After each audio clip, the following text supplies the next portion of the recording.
Hey guys, Star of God की इस video में आपका स्वागत है। तो लास्ट वीडियो में अभी तक हमने देखा था कि कैसे यामा का एक भाई तो केज के अंदर सो रहा है, जिसे जगाने के लिए एल्डर्स कुछ अलग ही प्लान कर रहे हैं। वहीं दूसरी तरफ यामा का दूसरा भाई पेलोड पॉल भी आ चुका है, जिसने अपना पहला मूव भी चल दिया है। अब स्टोरी में आगे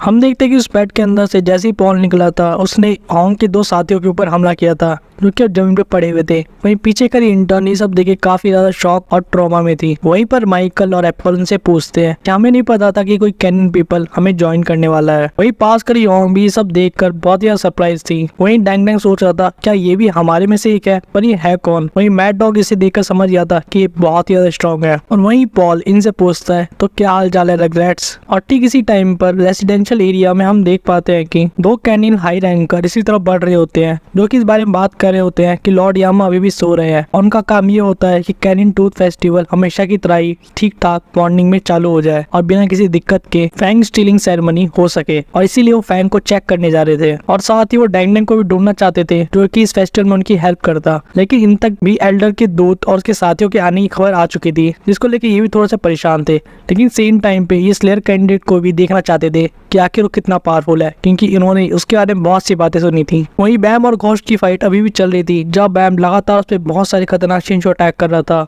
और सामने से घोस्ट भी उसके ऊपर बहुत ही तगड़े अटैक कर रहा था। बैम के लिए सबसे सरप्राइज बात ये थी कि घोस्ट अपने आप को बहुत ही आसानी से रीजनरेट कर लेता, जो भी अटैक बैम से नुकसान पहुंचाने के लिए करता था। लेकिन साथ में वो ठीक उसी टेक्निक का यूज करके रीजनरेट कर रहा था जैसा कि बैम के अंदर का डीमन क्या करता था, जिससे वो हेल्थ ट्रेन के अंदर मिला था। लेकिन घोस्ट के पास इंसानी आंखें थी। वहीं सामने से घोस्ट बैम से कहता है कि तुम पहले से बहुत ज्यादा स्ट्रांग हो गए हो, लेकिन तुम अभी भी उतने स्ट्रांग नहीं हुए हो कि तुम ज़ार्ड से फाइट कर सको, और इसलिए तुम्हें अभी और भी ज्यादा स्ट्रांग होना होगा अगर तुम ज़ार्ड को सही में एक टक्कर देना चाहते हो। वही पीछे से वो दोनों हाई रैंकर भी यहाँ पहुंच गए थे, जिन्हें हमने थोड़ी देर पहले देखा था, जिनसे कह रहा था कि लगता है तुम यहाँ बहुत ज्यादा फन कर रहे हो और काफी कम टाइम में तुमने काफी ज्यादा डिस्ट्रक्शन भी कर दिया है। वो क्या तुम ही वो स्लेयर कैंडिडेट हो जिसके बारे में हमने सुना था। और हम यहाँ देख पाते हैं एक हाई रैंकर को जो अपने बारे में बताता है कि वो 8th इन कमांड लॉर्ड यामा की आर्मी में, और इसका नाम है जॉर्डन। कैनिन रैंकर को यहाँ देख के घोस्ट वहाँ से इस तरह से गायब होता है जैसे कि छू मंतर हो गया हो। बैम के पूछने पर भी वो कहाँ जा रहा है उसे कोई जवाब नहीं देता। वहीं पास का जॉर्डन उसे जाता देखकर और भी ज्यादा एक्साइटेड हो जाता है और स्लेयर कैंडिडेट बैम को कहता है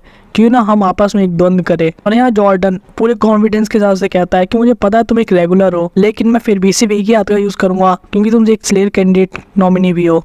तो तुम्हें क्या लगता है, क्या तुम मुझसे लड़ना चाहोगे। वहीं बैम अपने मन में सोच रहा था कि यामा के लिए काम करता है और उसने अपना नाम जॉर्डन बताया। इसका मतलब ये वही है जिसके बारे में मैंने सुना था, जिसे लोग कहते हैं फाइटिंग मैनिएक, जो लड़ने के लिए पागल है। और मुझे क्या करना चाहिए, प्लान के साथ ही काम करना चाहिए या फिर इससे फाइट करनी चाहिए। और यहाँ पे हमें फ्लैशबैक दिखाए जाते हैं मैड्रागो शिप पे, जब ये लोग केज के अंदर नहीं आए थे, जहाँ पर कून बैम को कह रहा था कि तुम्हें इन लोगों को अपनी तरफ करना होगा जो कि बहुत ज्यादा पावरफुल है। और फैंग स्टीलिंग गेम से ही कैनिन के लोग अपनी रैंकिंग को डिसाइड कर पाते हैं। तो इसलिए बहुत ही अच्छा चांस होगा कि यामा भी गेम के एंड में जरूर आएगा, क्योंकि वो चाहे हमसे शर्त लगा ले फिर भी वो अपने लोगों के सामने अपने आप को एक खराब इमेज में नहीं दिखा सकता। उनकी पहचान है, पावर है और वेल्थ है इस केज के अंदर, और इससे हम अपने कुछ एलाई बना सकते हैं अपने मिशन को पूरा करने के लिए। और गेम स्टार्ट होने के बाद हमें उनसे आमना सामना करना होगा, और अगर उनमें से एक भी हमारा एलाई बन गया तो हमें बहुत ज्यादा फायदा होने वाला है। और सिर्फ तुम ही ऐसा कर सकते हो बैम। वही प्रेजेंट में हम देखते हैं कि बैम और जॉर्डन आमने सामने थे। जब बैम उसे पूछता है कि तुम्हें लड़ाई पसंद है क्यों, है ना, और जॉर्डन कहता है हाँ बिल्कुल, मैं इसके बारे में एकदम क्रेजी हूँ और मैं इतनी दूर से भी इसलिए आया ताकि मैं तुम्हारे साथ लड़ सकूँ, और सभी को स्लेयर कैंडिडेट से फाइट करने का मौका भी तो नहीं मिलता।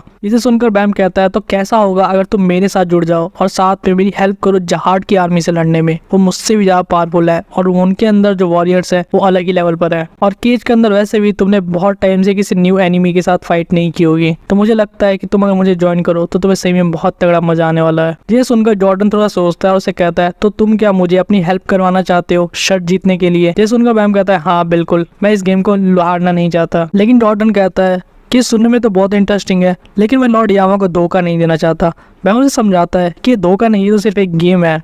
लेकिन इसी बीच उनके पीछे एक बहुत ही बड़ा ब्लास्ट होता है और हम देख पाते हैं किसी को नीचे आते हुए। और यहाँ पर अब दूसरा रैंकर भी आ गया था जो कि पहले जॉर्डन के साथ दिखा था, और यही सामने एक मिस्टीरियस सा बंदा खड़ा था जिससे पूछता है कि आखिर तुम कौन हो। जिसे जॉर्डन देख के कहता है तुम लगता है देखने में वो हाई प्रीस्ट हो जो कि एल्डर के दूसरे साथियों के साथ आया था। और बैम के सुनने के बाद जॉर्डन से बताता है कि मुझे लगा था कि ये लोग मजाक कर रहे हैं, लेकिन लगता है तुम काफी सीरियस हो इस गेम को खेलने के लिए। और हम देख पाते हैं एक बहुत ही खतरनाक हाई रैंकर को, जो कि जाना जाता था एल्डर के हाई प्रीस्ट के नाम से, जो कि अपनी आइस से एक बहुत ही खतरनाक और कंप्रेस्ड शॉट बनाता है और उससे अटैक करता है इनकी तरफ, जिससे एक बहुत ही बड़ा गड्ढा हो जाता है उस पूरी जगह पे। इसे देखकर जॉर्डन कहता है गॉड डैम इट, आखिर कुछ भी हो ये है तो एक रेगुलर ही, और तुम्हें बहुत केयरफुल होकर इसके साथ फाइट करनी चाहिए वरना हमसे भी मारे जाएंगे। लेकिन जब जॉर्डन देखता है कि बैम तो एकदम ठीक है तो थोड़ा सरप्राइज हो जाता है कि इतने खतरनाक अटैक को भी कितने आराम से बैम ने डॉज कर दिया, और उसके पास ये विंग कहाँ से आ गए, जिसके बारे में उनसे पूछता भी है, क्योंकि उसने आज से पहले किसी भी उड़ने वाले रेगुलर को नहीं देखा था।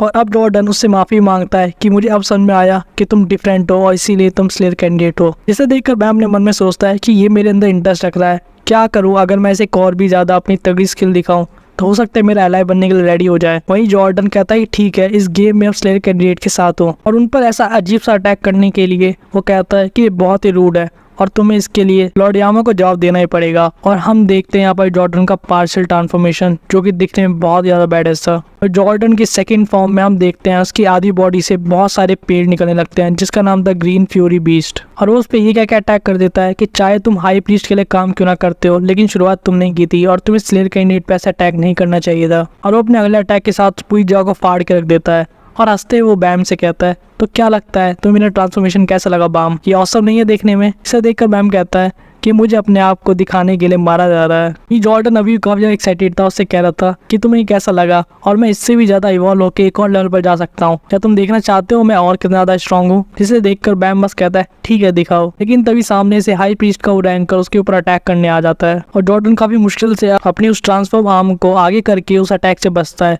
लेकिन तभी बैम को मौका मिल जाता है और वो हाई प्रीस्ट के एकदम ठीक पीछे से आकर कंसंट्रेटेड शिंशु कंट्रोल स्किल का यूज करके उसके ऊपर एक खतरनाक अटैक कर देता है। और बैम की ब्लू ड्रैगन टेक्निक बहुत ही खतरनाक तरीके से उस रैंकर को जाकर लगती है, जिसके बाद सीधे जमीन में मिलता है। जिसे देखकर जॉर्डन में खुश हो जाता है कि ये है स्लेयर कैंडिडेट की पावर। वही वापस अब सीन शिफ्ट होके हॉन्ग, डैंग डैंग और बाकी लोगों पे फोकस करता है, जहाँ पे हॉन्ग गुस्सा होके उस रैंकर के ऊपर अटैक करने वाली होती है। डैंग उसे रोकने की कोशिश भी करता है कि ये बहुत ही ज्यादा पावरफुल है, लेकिन उसकी बात नहीं सुनती और पॉल बहुत ही आराम से एक सिंपल सा अटैक से हॉन्ग को पेल के रख देता है और हंसते हुए कहता है कि आखिर केज को हो क्या गया है, ऐसे छोटे मोटे रेग्रेट भी अब मुझ पर अटैक करेंगे।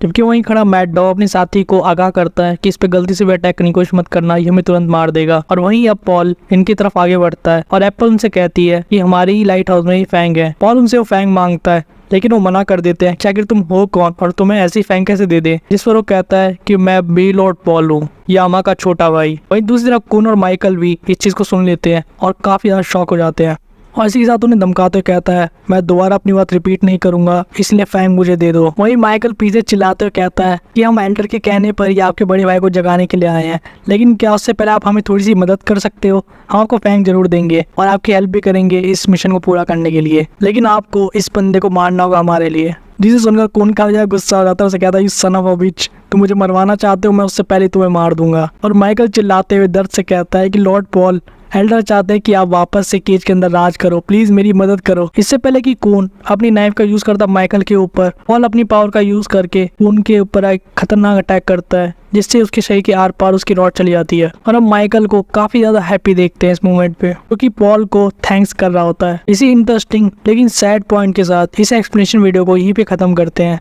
आने वाली वीडियो में हम देखेंगे कि आखिर एल्डर का पूरा प्लान है क्या और यामा के दोनों भाई आखिर क्या हंगामा मचाने वाले हैं। हमारा कौन बच पाएगा या नहीं, ये जानने के लिए आप हमारी नेक्स्ट वीडियो का वेट कर सकते हैं। तब तक के लिए हमारी वीडियो को लाइक करें, इस चैनल को सब्सक्राइब करें और इस वीडियो को ज़्यादा शेयर करें। और आप हमें कमेंट करके भी बता सकते हैं आपको और कौन सी चीज़ों के ऊपर वीडियोस चाहिए।